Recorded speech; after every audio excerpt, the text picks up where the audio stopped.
إن الحمد لله تعالى نحمده ونصلي على رسوله الكريم أما بعد فأعوذ بالله من الشيطان الرجيم بسم الله الرحمن الرحيم السلام عليكم ورحمة الله وبركاته رب اشرح لي صدري ويسر لي أمري واحلل عقدة من لساني يفقه قولي۔ میرا عنوان آزمائش پر صبر، اس پر کچھ لمحات کے لیے آپ سامعین کی توجہ چاہوں گی۔ بخاری کی روایت ہے، آپ صلی اللہ علیہ وسلم فرماتے ہیں، من یرید اللہ بہ خیرا یصب منہ، جو شخص کے ساتھ اللہ تعالیٰ بہتری چاہتا ہے اس کو مصیبت میں مبتلا کر دیتا ہے۔ اگر یہ بات ہم سمجھ لیں تو ہمارے لیے صبر کرنا آسان ہو جائے گا، کیونکہ اللہ تعالیٰ جس سے محبت کرتا ہے اسے مصیبت میں مبتلا کرتا ہے۔ لیکن ہم بندے جب کوئی آزمائش آتی ہے تو کہتے ہیں کہ یہ ہم پر ہی کیوں، ہم سے کیا خطا ہوئی، میں تو نماز بھی پڑھتی ہوں، صدقہ بھی دیتی ہوں، روزہ بھی رکھتی ہوں، کوئی گناہ کا کام بھی نہیں کرتی، پھر یہ آزمائش مجھ پر کیوں؟ تو اے میری بہنوں، آزمائش اللہ تعالیٰ کا ٹیسٹ ہوتا ہے بندے کے لیے۔ ہم اقرار تو کرتے ہیں کہ ہم نے ایمان لایا ہے، اب وہ ایمان کتنا پکا ہے اس کو پرکھنے کے لیے اللہ تعالیٰ بندے پر آزمائشیں لاتے ہیں، اور جس کا ایمان جتنا بلند ہوتا ہے اس کی آزمائش بھی اتنی ہی بڑی ہوتی ہے۔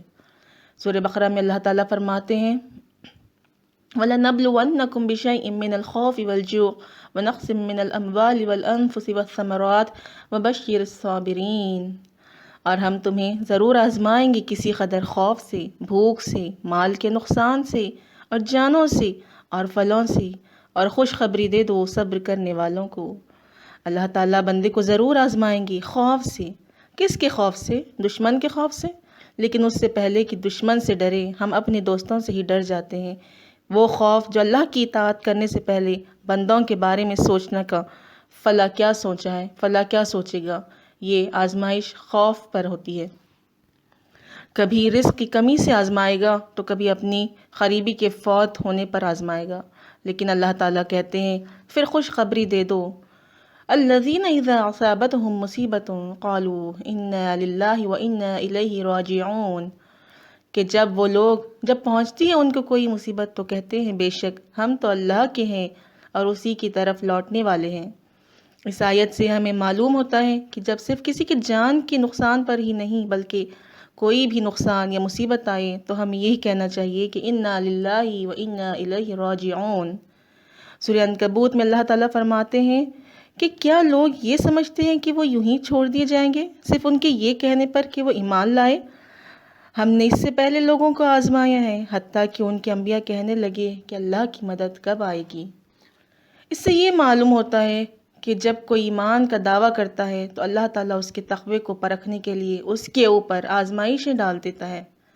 حدیث پاک میں آتا ہے کہ آپ صلی اللہ علیہ وسلم فرماتے ہیں کہ جتنی بڑی مصیبت اتنا بڑا اجر۔ ترمذی کی روایت ہے، یعنی مصیبت کو نہ دیکھیں جو فانی دنیا تک ہے، لیکن اس اجر کو دیکھیں جو ہمیشہ کے لیے ملے گا ہمارے فوت ہونے کے بعد۔ لیکن یہ اجر کب ملے گا؟ ان مصیبتوں اور آزمائشوں پر صبر کر کے گزرنے کے بعد ملے گا۔ صبر کیا ہے؟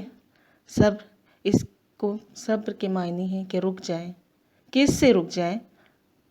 صبر اللہ کی نافرمانی سے رکنا ہے۔ صبر نفس کو ایسی خواہشات سے روکنا ہے جن سے ہمیں رکنے کا حکم دیا گیا ہے۔ صبر حرام کام سے رکنا ہے۔ اللہ کی اطاعت پر عمل کرنا یہ بھی صبر ہے۔ اللہ کے فیصلوں پر راضی رہنا یہ صبر ہے۔ صبر وہ ہے جو کسی اپنے کے فوت ہونے پر شکوہ نہیں کرتا، دل سسکیاں لیتی ہے، آنکھیں آنسو بہاتی ہے، لیکن زباں چپ رہتی ہے کیونکہ وہ اپنی اللہ کی رضا میں راضی ہے۔ جیسے انسان کی زندگی میں پانی اہم کردار نبھاتا ہے، اسی طرح اسلام میں صبر کا بھی بہت اہم کردار ہے۔ کیا ہمیں آزمائش آتی ہے تو ہم اس پر صبر کرتے ہیں؟ اپنے آپ کو بد کلامی اور بد فعلی سے روکتے ہیں؟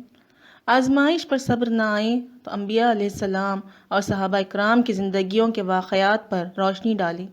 حضرت بلال رضی اللہ تعالیٰ عنہ، حضرت ابراہیم علیہ السلام، حضرت ایوب علیہ السلام، حضرت یعقوب علیہ السلام، حضرت عیسیٰ علیہ السلام اور حضرت موسیٰ علیہ السلام، یہاں تک کہ حضرت آسیہ فرعون کے ظلم سے اللہ سے یہ دعا کر بیٹھی کہ رب ابن لی عندک بیتا فی الجنہ، اے اللہ جنت میں میرے لیے ایک گھر بنائے۔ پھر سب سے بڑی آزمائشیں تو ہمارے پیارے آقا حضرت محمد مصطفیٰ صلی اللہ علیہ وسلم پر آئی۔ اس دین اسلام کو ہم تک پہنچانے کے لیے ہمارے نبی صلی اللہ علیہ وسلم نے کئی تکلیفیں سہیں۔ کسی نے مجنوں کہا، کسی نے جادوگر کہا، کسی نے کنکری پھینک کر زخمی کر دیا، تو کسی نے جان سے مارنے کی کوشش کی۔ بھوک اور پیاس کو برداشت کیا، اور سب سے بڑی آزمائش اپنے لختی جگر بیٹی فاطمہ کے شہزادوں کی شہادت کو دین کے لیے قبول کر لیا۔ لیکن ان سب پر آپ صلی اللہ علیہ وسلم نے صبر سے کام لیا، نرمی برتی اور ہم تک یہ دین کو پہنچایا۔ تو آج ہم اپنا محاسبہ کرتے ہیں کہ کیا ہم اپنے نبی جتنے صابر ہیں؟ کیا ہم آپ صلی اللہ علیہ وسلم کی امت کہلانے کے قابل ہیں؟ ہم اپنا محاسبہ کرتے ہیں یہاں۔ صبر کن موقعوں پر کیا جائے؟ صبر کیسے پرکھا جائے؟ آفات اور مصیبت تو اللہ کی طرف سے آتی ہی ہے، لیکن انسان کو اللہ تعالیٰ نے انسان کے لیے فتنہ بنایا ہے۔ فتنہ کیا ہوتا ہے؟ فتنہ آزمائش ہوتی ہے۔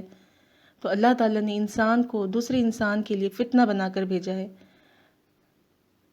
صبر وہاں کیا جاتا ہے جہاں لوگوں کی طرف سے تنگیاں آئیں، زیادتیاں آئیں، لوگوں کی طرف سے تانوں کے تیر آئیں، ذلت کے رویے ہو، بے عزتی کے رویے ہو، حسد ہو، خطا تعلقی کے رویے ہو، بد اخلاقیوں سے پیش آنا ہو، برائیاں کرتے ہو۔ پھر ان آزمائشوں پر اگر بندہ چپ ہو کر صبر کر لے، صرف یہ سوچ کر کہ اللہ راضی ہو جائے گا مجھ سے، صبر کر لے۔ صبر کرنے پر یہ سوچ کر صبر کر لے کہ میں اس نبی کی امت سے پیدا ہوئی ہوں جس نے اپنی تمام زندگی اپنی امت کی خوشی کے لیے صبر کر کے گزار دی۔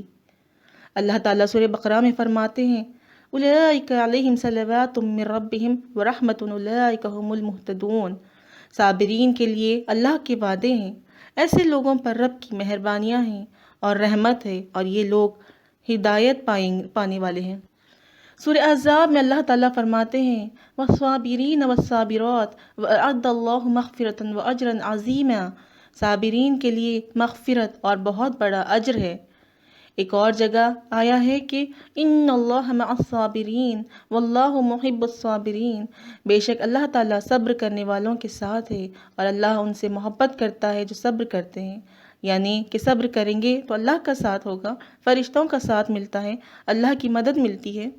جیسے کہ اللہ تعالیٰ نے بدر کے موقع پر فرشتوں کی مدد سے مسلمانوں کو فتح کروایا، اور جسے اللہ کی مدد اور محبت مل جائے اور کیا چاہیے۔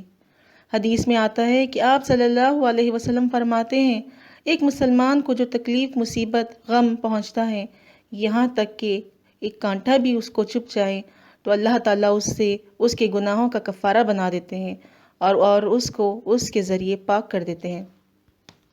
مسلم کی روایت ہے آپ صلی اللہ علیہ وسلم فرماتے ہیں کہ الصبر ضیاء، صبر ایک روشنی ہے۔ آزمائش آئے تو صبر کرے، صبر کرنے کا ارادہ کرے، پریشانی کا ذکر صرف اللہ کے سامنے کریں۔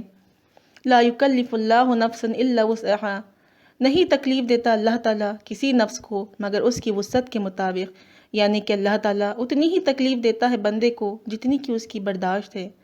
شیطان کا پسندیدہ کام ہے کہ وہ مومن بندوں کو غمگین رکھے، اس لیے ہمیشہ ہمیں جب بھی کوئی مصیبت یا پریشانی آئیں اللہ کی طرف فوری رجوع ہونا ہے۔ یا ایھا الذین آمنوا استعینوا بالصبر والصلاۃ، اے ایمان والو، اے لوگو جو ایمان لائے ہو، مدد مانگو ساتھ نماز کی اور صبر کے، کیونکہ نماز بندے کا تعلق سیدھا خدا سے کرتا ہے، تعلق جوڑتا ہے۔ تو مدد مانگے نماز سے، اور صبر کرنے کا بدلہ جنت ہے۔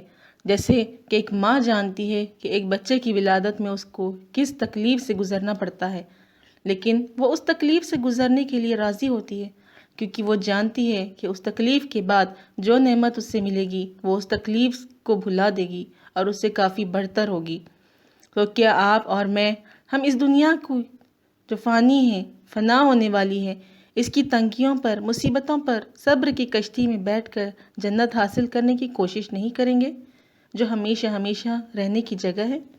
یاد رکھیے صبر کوشش کرنے سے آئے گا، اور دعا بھی کرنی چاہیے۔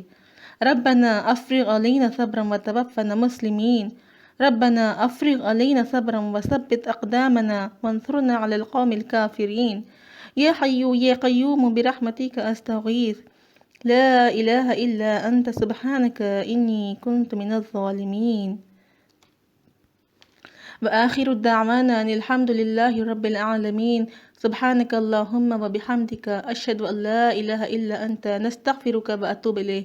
السلام عليكم ورحمة الله وبركاته.